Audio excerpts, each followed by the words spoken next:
Dear students, पिछले video में मैंने आपको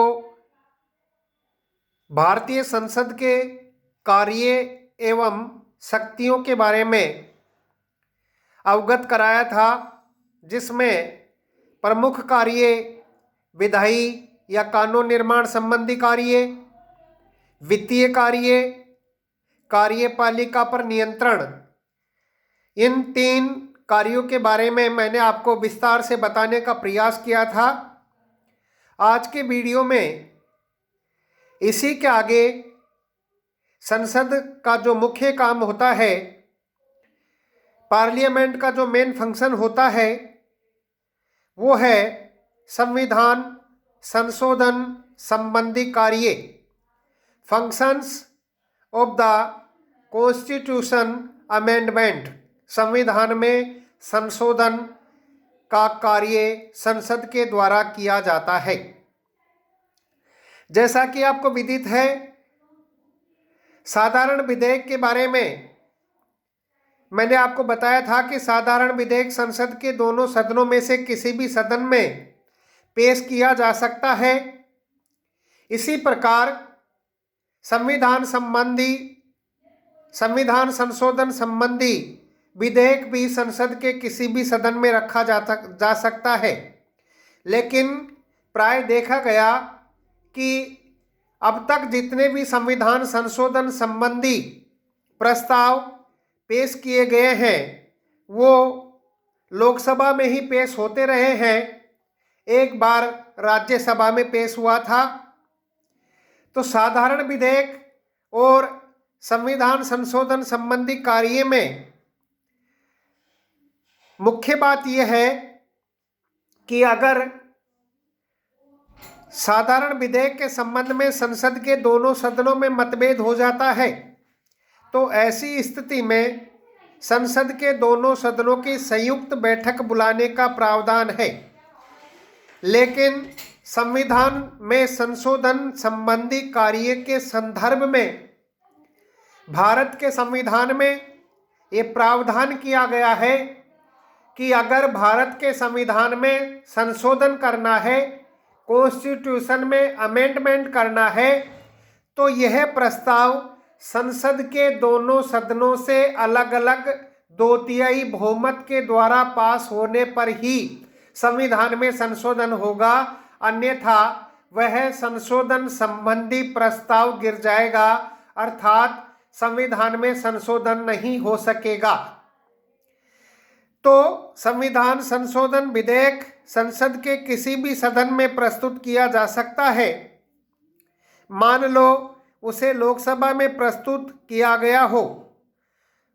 उपस्थित और मतदान में भाग लेने वाले सदस्यों के 2/3 बहुमत से प्रस्ताव पास होकर राज्यसभा में जाएगा, जिसे राज्यसभा यदि पर्याप्त बहुमत से पास न करे तो वह विधेयक समाप्त हो जाएगा।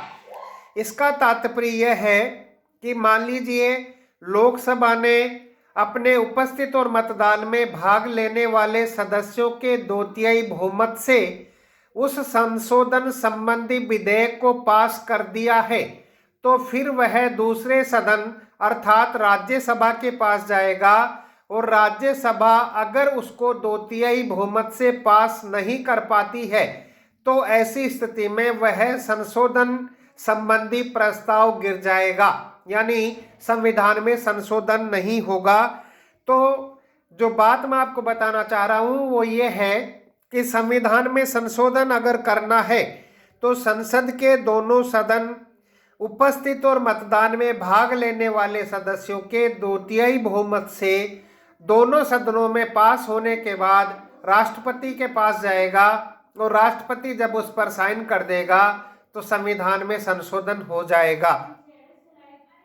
जैसे 1989 में पीएम राजीव गांधी के समय 64वें और 65वें संविधान संशोधन विधेयक लोकसभा में तो पास हो गया, लेकिन राज्यसभा ने उन्हें पास नहीं किया और वे समाप्त हो गए। यानी संशोधन संबंधी प्रस्ताव संसद के दोनों सदनों से पास होना चाहिए, जिसके स्थान पर 1992 में क्रमशः 73वें और 74वें संविधान संशोधन हुए।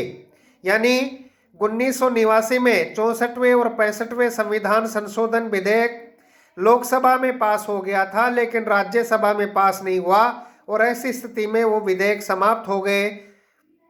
लेकिन उनके स्थान पर 1992 में 73वां और 74वां संविधान संशोधन दोनों सदनों से पास हुए और संविधान में संशोधन हुआ।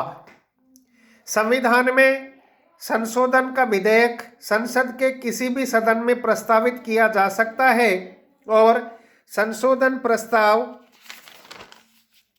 तभी स्वीकृत समझा जाएगा जबकि उसे संसद के दोनों सदनों द्वारा अलग अलग अपने कुल बहुमत तथा उपस्थित और मतदान में भाग लेने वाले सदस्यों के 2/3 बहुमत से पारित कर दिया जाए। तो कहने का तात्पर्य यह है कि संविधान में संशोधन तभी होगा जब संसद के दोनों सदन उपस्थित और मतदान में भाग लेने वाले सदस्यों के 2/3 बहुमत से उसे पारित कर दें, अन्यथा संविधान में संशोधन नहीं होगा और ऐसा प्रस्ताव समाप्त हो जाएगा या गिर जाएगा। संविधान संशोधन प्रस्ताव पर संसद के दोनों सदनों में असहमति होने पर संसद के दोनों सदनों की संयुक्त बैठक की कोई व्यवस्था नहीं है। ऐसी स्थिति में संशोधन प्रस्ताव गिर जाएगा। तो ये बहुत महत्वपूर्ण बात है कि अगर साधारण विधेयक में संसद के दोनों सदनों में मतभेद हो जाता है तो उस मतभेद को दूर करने के लिए संसद के दोनों सदनों की संयुक्त बैठक राष्ट्रपति बुला सकता है। लेकिन संविधान संशोधन संबंधी प्रस्ताव पर अगर दोनों सदनों में या दोनों सदन उसको बहुमत से पास नहीं करते हैं तो दोनों सदनों की संयुक्त बैठक की कोई व्यवस्था संविधान में नहीं की गई है। यानी संशोधन संबंधी प्रस्ताव पर अगर संसद के दोनों सदनों में मतभेद है तो ऐसी स्थिति में संयुक्त बैठक का कोई प्रावधान नहीं किया गया है या भारत के संविधान में ऐसा प्रावधान नहीं है। ऐसा प्रावधान साधारण विधेयकों के बारे में ही है। तो ये था संविधान में संशोधन संबंधी संसद के द्वारा किए जाने वाला कार्य।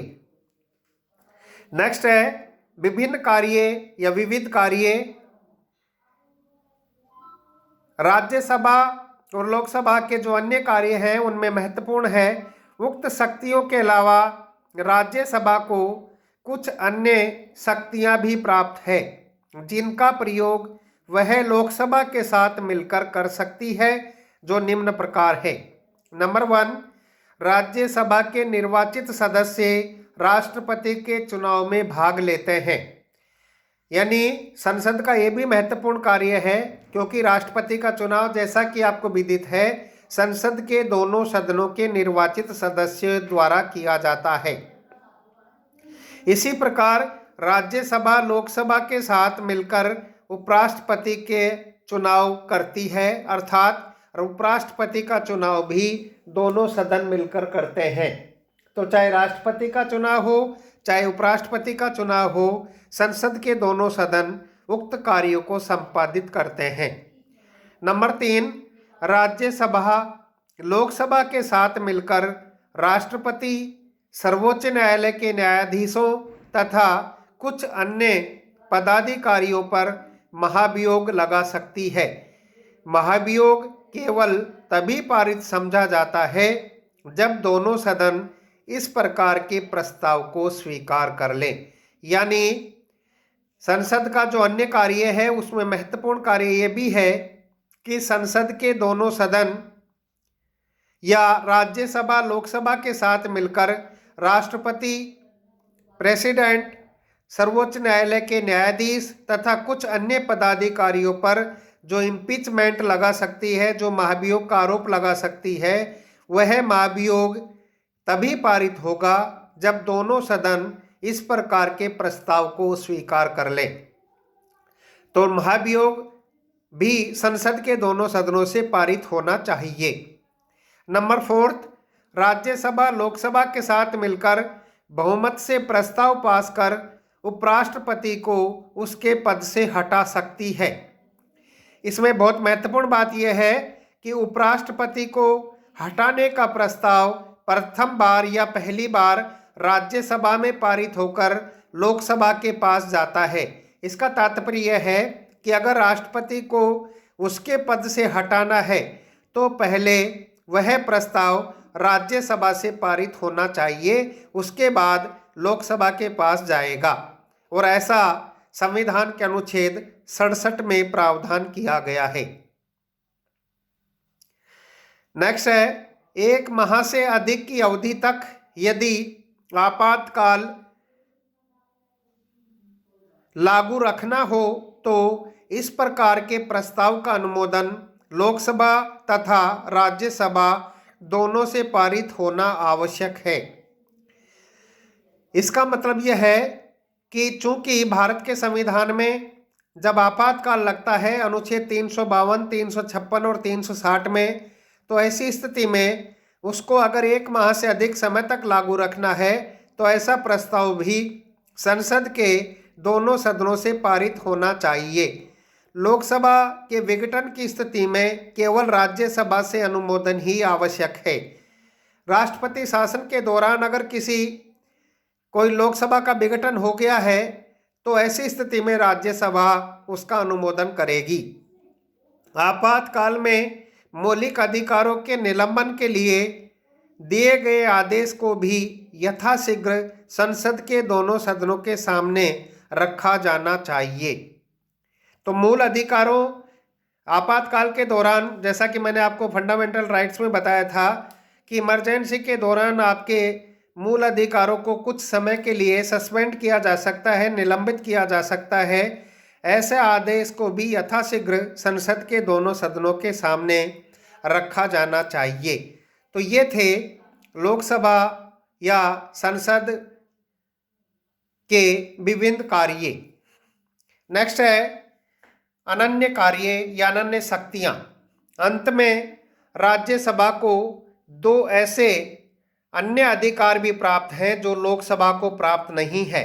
देखिए, भारत के संविधान में एक अलग प्रावधान है कि भारत के संविधान में राज्यसभा को 2 ऐसे अधिकार प्रदान किए गए हैं जो लोकसभा को प्राप्त नहीं है और जिनका प्रयोग अकेले राज्यसभा ही करती है। इस प्रकार की शक्तियों का संबंध देश के संघीय ढांचे से है और राज्यसभा को राज्यों का एकमात्र प्रतिनिधित्व होने के नाते इस प्रकार की शक्तियां प्राप्त हैं। इसका तात्पर्य यह है कि भारत के संविधान में 2 अनुच्छेदों में ऐसा प्रावधान है जो सिर्फ राज्यसभा को प्राप्त है, लोकसभा को नहीं। इसमें पहला है अनुच्छेद 249 249 के अनुसार राज्यसभा उपस्थित और मतदान में भाग लेने वाले 2/3 सदस्यों के बहुमत से राज्य सूची के किसी विषय को राष्ट्रीय महत्व का घोषित कर सकती है।